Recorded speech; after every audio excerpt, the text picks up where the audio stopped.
Clearing operation guys. Kasama natin ngayon si General Sukat.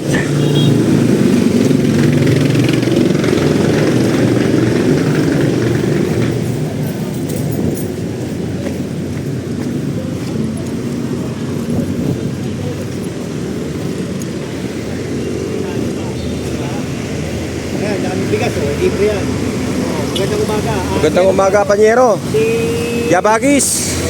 Oh, ayan, magandang umaga ha. Oo. Eh, papaano ko lang kasi ito, evacuation center. Ito, evacuation natin. Okay. Full story to, oh, pwede dyan. Ay, mga nasunugan, nasalanta ng bagyo, na nalindol. Basta yan, pwede yan. Accept dito, General. Accept Oo, dito. active yan eh. Okay. Hindi natin yan, hindi sa kalye. Kasi pag kalye, kung kayo nag-tambay, mamaya, mawala ng preno, madisgrasya, kaso pagka mabangga kayo dyan, maraming mamamatay. Problema pa, no? Ito, may tutulugan kayo dyan. May kakainan kayo dyan. Diba? Meron kayong magandang tutuluyan. Hindi, walang tulong, walang disgrasya. Magandang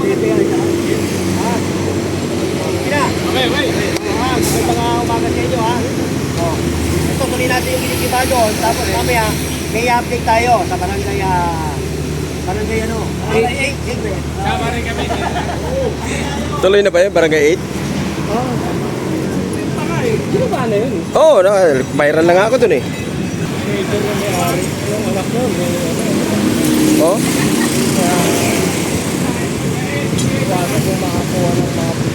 Oo nga.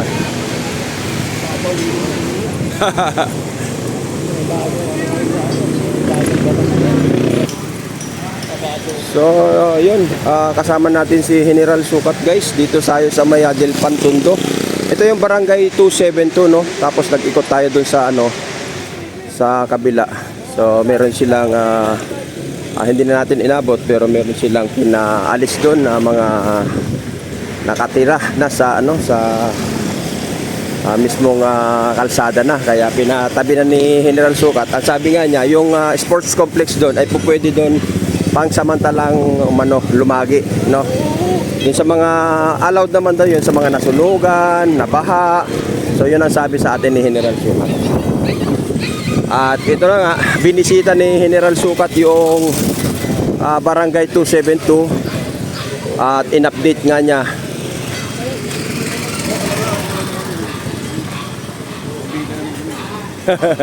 Wala problema. Anong kuha?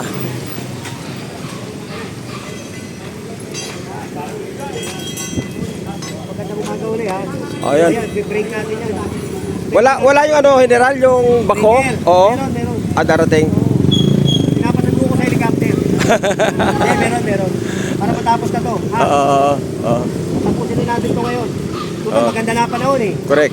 Maganda na panahon, tatapusin na natin to. Kasi may gigibayin pa tayo. May mga pangalawa pa tayong gigibayin, ha? Yan yung mga posto natin. Tapos yung breaker, kasi hindi abot ng breaker yan. Mga tuktok. Kaya ngayon, tirahin natin yan. Pag wala na yan, pwede na tirahin sa gitna. Magandang umaga.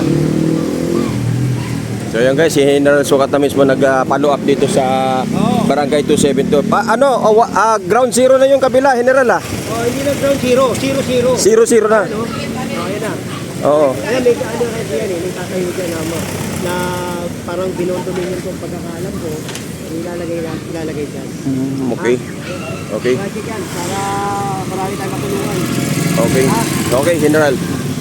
Ayan guys, yun ang sabi ni General, yung ibabaw raw po na yun guys, dahil hindi po abuti ng high breaker.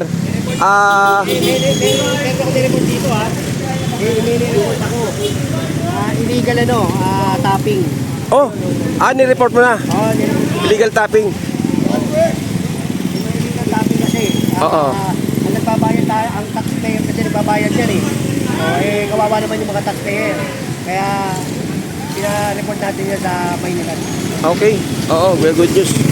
So yun nga mayroong nag-report pala si General, may mga illegal tapping. Mga illegal tapping daw guys. So sige tara, samahan natin si General. Si chairman yan.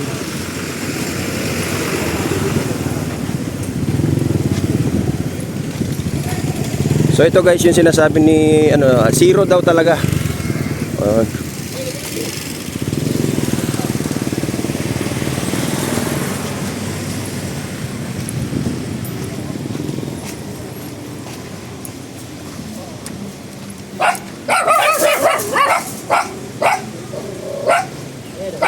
Tubig. Oo. Illegal tapping.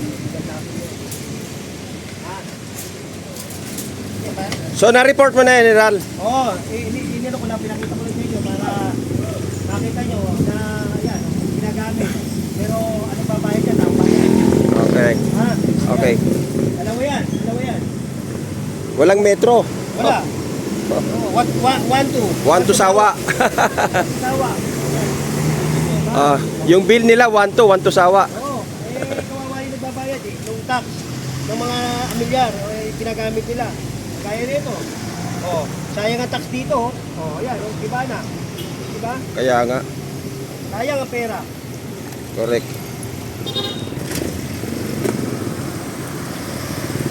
So yan si General Sukat guys, hindi lamang sa demolition yung kanyang misyon, kung hindi pati lahat ng mga illegal tapping, illegal ng pagtatap ng kuryente, ng tubig. So inaaksyonan niya yan lahat guys.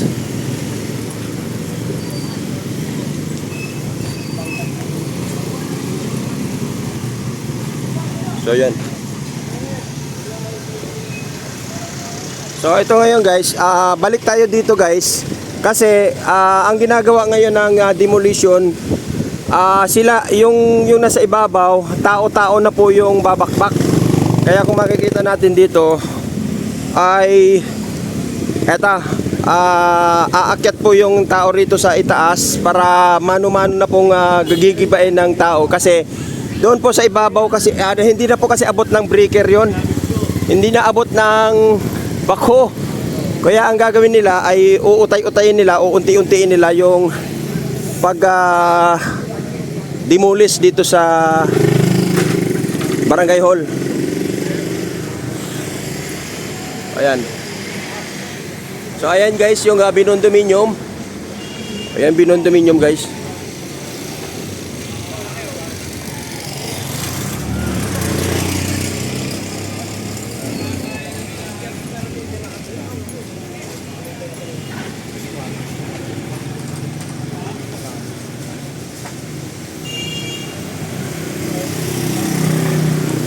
So dito hindi na kailangan ng hindi na siguro kailangan ng crane dito, no? Kagaya dun sa 70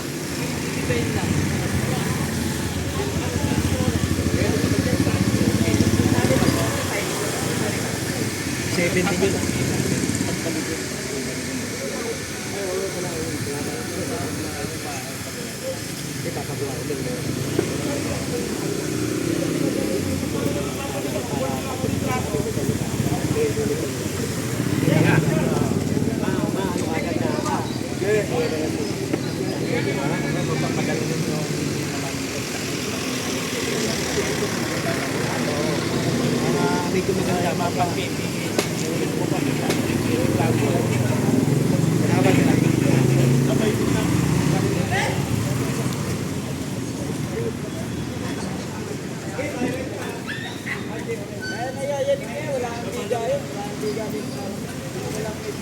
So ayan guys, tiyempo nakasama natin si General Sukat at yun nga no, talagang iniikutan at binabantayan niya itong lahat ng demolition. At sabi nga niya may sorpresa pa, may susunod pa uli na i-demolish guys. So salamat po ng marami, update po tayo dito sa Barangay 272. At na-tiyempohan natin dito si Barangay Sukat, General Sukat pala, hindi Barangay, General Sukat. At umikot nga siya doon sa sa may bridge ng Dilpan at pinaalis doon yung mga naka-illegal na nakatira doon sa gilid ng kalsada. Ayan. At dito nga tayo, binibigyan niya ng instruction yung mga tao rito na demolition team. At inuulit ko guys, yung ibabaw raw na yon ay tao na po ang magtitibag dahil hindi kakayanin ng bako, hindi maaabot ng bako yung sa ibabaw na yon. So salamat po ng marami, Yabagis Vlog. Hindi sikat, pero magbablog ng tapat.